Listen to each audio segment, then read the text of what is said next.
Hello and welcome to another episode of How to Be a Great GM. In today's episode, we're looking at a question that one of you posed on how to get your players and their characters attached to inanimate objects. Why would you want to get players attached to inanimate objects? Well, for the very simple reason that you want them to get attached to NPCs, or you want them to get attached to your game. If they've got stuff that they really care about, it means that you're doing a good job as a GM. So it's important to try and figure out how to get them to really love the stuff that you're giving them, and how to make them protect it, treasure it, and if necessary, go after getting it back. And that's what we're looking at today. So before we move forward, we need to identify the particular type of inanimate object. And there really are two main categories or broad categories that it falls into, and they are handled slightly differently. We've got structures. This could be a ship, this could be a castle, this could be a little dungeon in the bottom of the sewer underneath a major city, it could be a small moon. Whatever the structure is, if that's what you're trying to get the PCs attached to, that is going to be handled differently to the other type, which is objects. An actual object, whether that's a weapon or a medallion or a tattoo or a book or an item of clothing, that will be handled quite differently from structures. Let's look at objects. If we look at objects, the way to immediately start establishing some kind of value to this object is when the character gets the object. So is it under financial circumstances or is it under emotional circumstances? The value of the item is not necessarily important. Oh, here's a R1,000,000 sword, to use my local currency, which was about 10 American cents. It would make no difference to the PCs. They would simply say, oh, here's an expensive sword, we can sell it. So the financial value of an object is very seldom going to be a motivator for them to keep it. If anything, it's going to be a motivator for them to sell it. What you need to do is you need to work on the emotional value. Now, there are a couple little ways that we can go around this. Emotional value could be the uniqueness of the item. If this is the only item that has ever been forged by that, or this is the last item that was forged by that blind sword maker who uses his own perspiration in the light of the moon to hammer out these blades, and this is the last one, that gives it a certain amount of value that the PCs can cling on to. So uniqueness is a good angle to take when trying to create an emotional value of the item. Another option is if it was specifically given. I bestow upon you this shielding ray, which when attached to your belt will shield you from any type of laser attacks that the enemy might give you, my son, and now I die. If an item has been given to the player or the PC by someone who is fairly known to them, but they're giving it to them as their last act, or as they are giving it to them as an act of kindness. Think of the trinkets that were given to Frodo and Sam and the rest of the hobbits by Galadriel. They had no real emotional investment in her other than awestruck, but it was the fact that she gave them each a unique gift that none of the others were given, and the fact that the gifts were of a value to her, the light of Elendil, for example. So there was a certain amount of emotional connection there, and it was specifically given for a specific task, which eventually it came to pass. The final one, of course, is to have some kind of emotional connection. The wife giving the husband a cloak just before he leaves, the grandmother knitting a jersey for the character just before they head downtown. The emotional bond comes from the NPC who's giving it. Now, I particularly like these kind of bonds because investments, because it is an NPC who the characters are also investing in, and there is an object that has value to the NPC.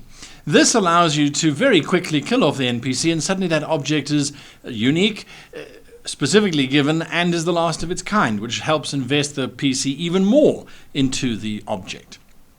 So there's a real value then. Of course, if the PC loses the object, you've then got an NPC to say, well, where is that sweater that I knitted you that took me 4 years, etc., etc., etc. So those are the three ways that you can help add emotional value to the object in question. Once you've established an emotional value for the item, you then need to make it work for the character. There's no point in having this dramatic death scene with the beloved beauty handing over her ring to the hero and then having it have absolutely no consequence in your game whatsoever. Now, this is something that a lot of people make the mistake of. They give out cool stuff and then they don't remember to use it later and to use it for more cool stuff.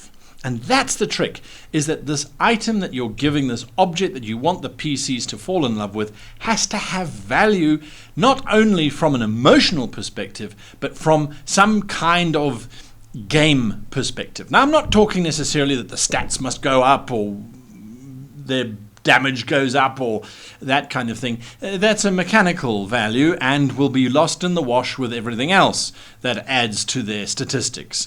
The statistics do not get the character excited because they don't know about statistics. It might get the player excited, but not the character.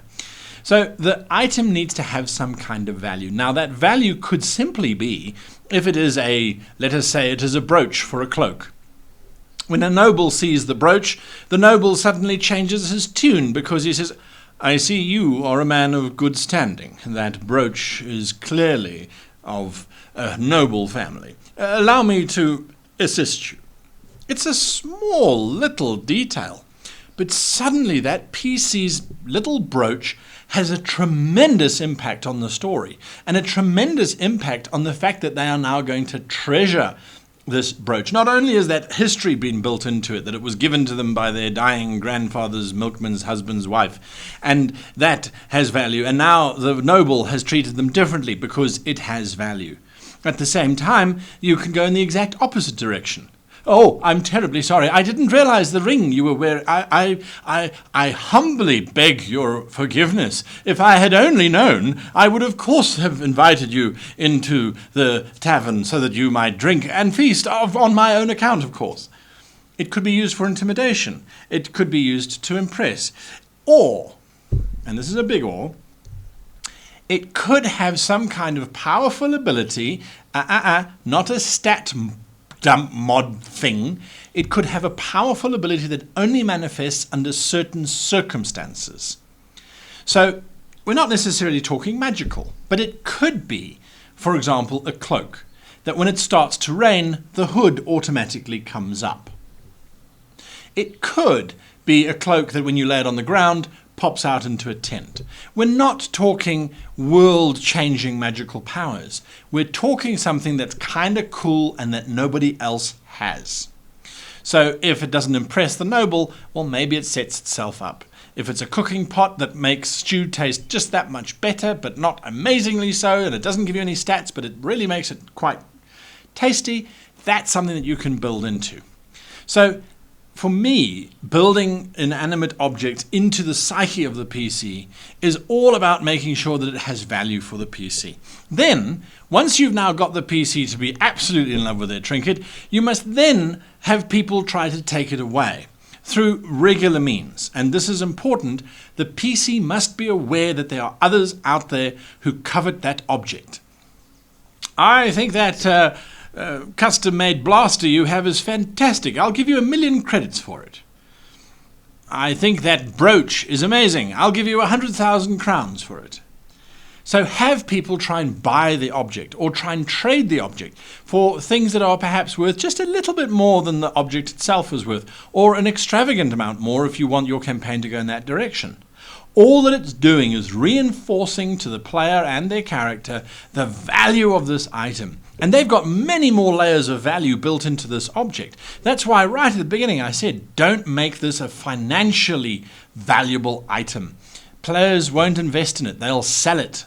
So if it's an emotional item, then you can offer them the world and they shouldn't accept. And if they do, by God, are you going to give them ramifications, which is the very last thing that you can do in terms of building reliance on an object. And that is to then take it away, steal it from the characters. However, do not steal it and then don't give them the option to get it back.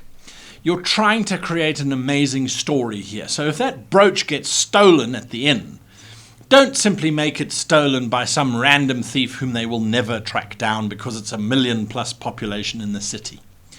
Leave breadcrumbs, leave clues, and who knows, maybe that gives birth to a whole new line of adventures and thinking because they're trying to track down this brooch, which has got so much value for the PC.